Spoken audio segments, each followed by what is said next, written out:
restrictions, possibly for Brett. You've outdoor, non-seated outdoor venues can have up to 1,000 people, but there's no spectators allowed for community sport in Melbourne. How does that add up? So, all of this recognises that regional Victoria is in a better position, relatively speaking, to Metro Melbourne. Regional Victoria has not had cases in recent weeks, for some areas for months.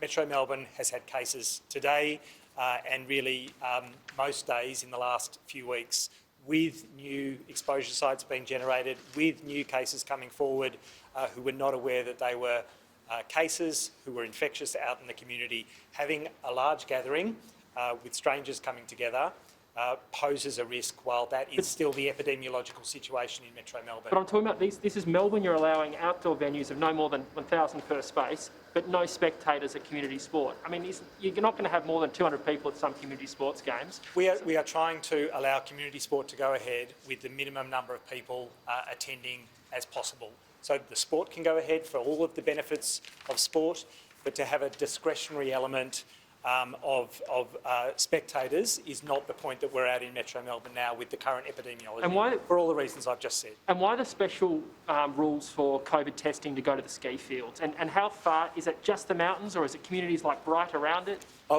It'll all be in comms when it comes into effect, and we'll clarify that. But it is defined to those alpine resort regions, and it does relate to the fact that the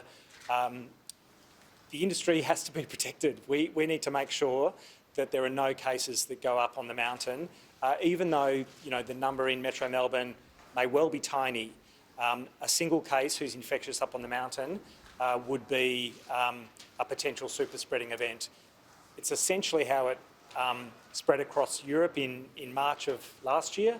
It has been demonstrated in resorts, Whistler, Aspen, other West Coast Canadian towns, where significant clusters have occurred because of all of those combinations that I've talked about so many times: indoors, post-exertion, no mask wearing, with strangers, and that combination of cold and humidity that all come together to make it a higher risk environment. So it's a small thing to help manage that significant risk. When can we get football back at the MCG and Marvel, with crowds?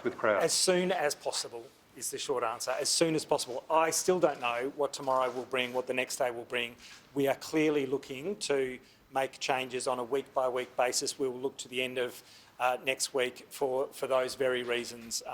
And the fact that footy's going ahead in Geelong is a sign that we can move to exactly those kind of settings down the track.